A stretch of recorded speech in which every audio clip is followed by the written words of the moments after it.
Act 5, Scene 2. Begins with Hamlet explaining to Horatio what happened to Rosencrantz and Guildenstern. One night on their journey to England, Hamlet just couldn't sleep. So he did something that he calls rash. And it's a good thing he did it too. Up from my cabin, my sea gown scarfed about me, in the dark groped I to find out them. Had my desire, fingered their packet, and in fine withdrew to mine own room again, making so bold my fears forgetting manners, to unseal their grand commission. Where I found Horatio, O royal knavery, an exact command, landed with many several sorts of reasons importing Denmark's health and England's too, with such bugs and goblins in my life, that on the supervise, no leisure bated, no, not to stay the grinding of the axe, my head should be struck off. He went into Rosencrantz and Guildenstern's cabin and went through their backpacks, and he found the commission, the letter that they were to deliver from King Claudius to the English king, and he read there the instructions to kill him, Hamlet. So he wrote a new set of instructions in fancy language, and he asked the King of England to execute the bearers of this letter. And then he sealed it and put it back into the backpack where he found the first one. And then they had that pirate thing, where Hamlet ended up back in Denmark, and the naive Rosencrantz and Guildenstern are sailing to England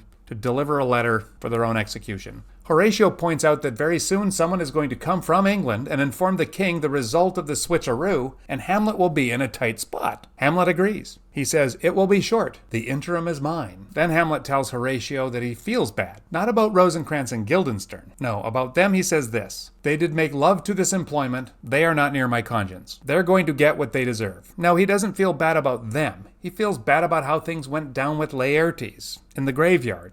"But I am very sorry, good Horatio, that to Laertes I forgot myself. For by the image of my curse, I see the portraiture of his. I'll court his favors, but sure the bravery of his grief did put me into a towering passion." Then Osric comes in. Osric is a part of the king's court. Hamlet asks Horatio if he knows him. He doesn't, so Hamlet explains who he is, kind of under his breath. He tells him, "Thy state is the more gracious, for 'tis a vice to know him. He hath much land, and fertile. Let a beast be a lord of beasts, and his crib shall stand at the king's mess. 'Tis a chuff, but as I say, spacious in the possession of dirt." Osric owns land, a lot of land, but he doesn't come from a noble family. In Shakespeare's day, the line between nobility and the lower class was becoming blurred. In the Middle Ages, nobility was the nobility because they owned the land, and the peasants were peasants because they didn't. But as the towns grew, some regular people could get very rich, rich enough to buy land. So now you have these people who own land but don't come from aristocratic families. Osric is one of these. And the tension between the new nobility and the old is illustrated in Hamlet's mockery of Osric, which is kind of brutal and kind of funny. Again, it's more comic relief, because this play is about to get serious again. Osric is here to deliver a message. "Sir, here is newly come to court Laertes, believe me an absolute gentleman, full of most excellent differences, of very soft society and great showing. Indeed, to speak feelingly of him, he is the card or calendar of gentry. For you shall find in him the continent of what part a gentleman would see." Can you hear how he speaks? It's all flowery. He's a farmer in court, and he's trying to fit in by using fancy words. But he's trying way too hard. Hamlet responds with the same kind of over-eloquent diction to mock him. "Sir, his definement suffers no perdition in you, though I know to divide him inventorially will dizzy the arithmetic of memory, and yet but yaw neither in respect to his quick sale. But in the verity of extolment, I take him to be a soul of great article, and his infusion of such dearth and rareness as to make true diction of him, his semblance is his mirror, and who else would trace him, his umbrage, nothing more." That's funny. I hope you hear it. Hamlet is mocking him by imitation. So here's the message. Laertes is back in town, and the king has made a bet that in 12 passes of sword fighting,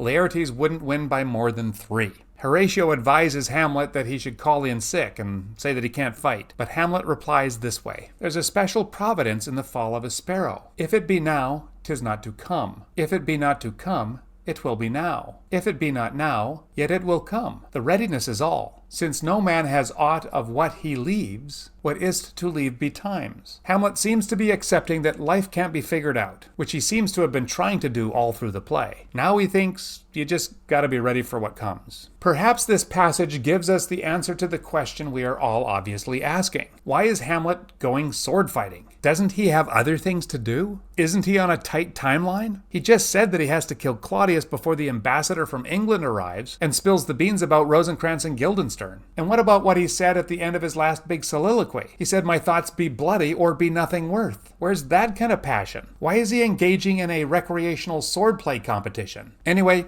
he agrees. So let's get to the duel. Before they fall to play, Hamlet offers Laertes a word of apology. Laertes sort of accepts the apology and sort of doesn't. "I am satisfied in nature, whose motive in this case should stir me most to my revenge. But in my terms of honor I stand aloof, and will no reconcilement." He says that there is still this question of his honor. It's curious that he puts so much stock in his honor, when he's being such a sneaky, murderous cheater in the upcoming duel. Just before they start to fight, the king says that if Hamlet does decently in early rounds, the king's going to give him a big pearl, and he drops it into a glass of wine. The pearl is laced with poison, so pay attention to that cup. Then they start fighting and Hamlet scores a hit right away. The king's all excited and he tells the attendant to bring Hamlet the cup with the poison pearl in it. But to his disappointment, Hamlet says he isn't thirsty. They just started, for goodness sake. On the next pass, Hamlet scores another hit. This time the queen is all excited and she jumps up to Hamlet and she gives him her handkerchief to wipe off his brow, and then she takes a big chug of the poisoned wine. Not good. Laertes seems to almost be having second thoughts about the murder of Hamlet. He says in an aside, "And yet 'tis almost gainst my conscience." But Hamlet keeps teasing him, so Laertes cuts him with that poisoned sword. And this cheap shot really angers Hamlet, so they start fighting in earnest, and in the scuffle, they switch swords. As the fighting continue, Hamlet draws Laertes' blood with the poisoned sword, and the queen keels over from her poison. Hamlet asks, "What's going on with my mother?" And Claudius says, "Oh, it's nothing, she's just swooning to see people bleeding." But then Gertrude says, "No, no, the drink, the drink. Oh, my dear Hamlet, the drink. The drink, I'm poisoned." And she dies. Hamlet is still clueless, and he calls for the doors to be locked so that the villain who poisoned his mother can be caught. But Laertes tells him what's really going on, while he's keeling over from his poisoning. He says that the treason is here, Hamlet. Hamlet, thou art slain. No medicine in the world can do thee good. In thee there is not half an hour of life. The treacherous instrument is in thy hand, unbaited and envenomed. The foul practice hath turned itself on me. Lo, here I lie, never to rise again. Thy mother's poisoned, I can no more. The king's to blame. So Hamlet stabs Claudius with the unbaited envenomed sword and forces the remaining poisoned wine from the cup down his throat. And while he's doing that, he asks the king, "Can you find the pearl?" So Claudius dies. And then Laertes says to Hamlet, "He is justly served. It is a poison tempered by himself. Exchange forgiveness with me, noble Hamlet. Mine and my father's death come not upon thee, nor thine on me." And he dies. Hamlet says okay to the corpse, and in doing so forgives him. Horatio considers drinking the last remaining drops of poison in the cup, but Hamlet says that he needs to live so that he can report Hamlet and his cause aright to the unsatisfied. In the distance there is a cannon shot fired, and Hamlet asks, "What is that?" Osric informs him that Fortinbras is coming back from the battle with Poland, and that the Norwegian prince is welcoming the ambassador from England with the cannon volley. Hamlet's last words are these: "Oh, I die, Horatio. The potent poison quite o'ercrows my spirit. I cannot live to hear the news from England, but I do prophesy the election lights on Fortinbras. He has my dying voice. So tell him, with the occurrence, more and less, which have solicited,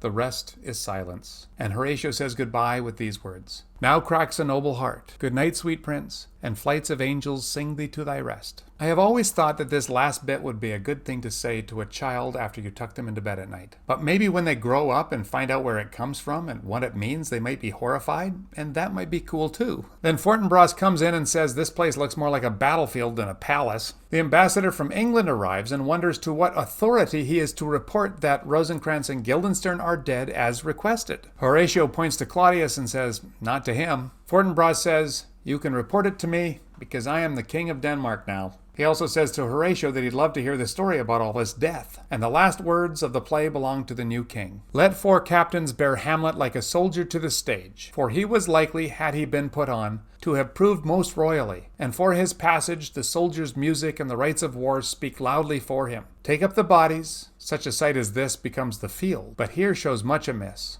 Go, bid the soldiers shoot." I hope this video series on Hamlet helps you to understand and even enjoy Hamlet a little bit more.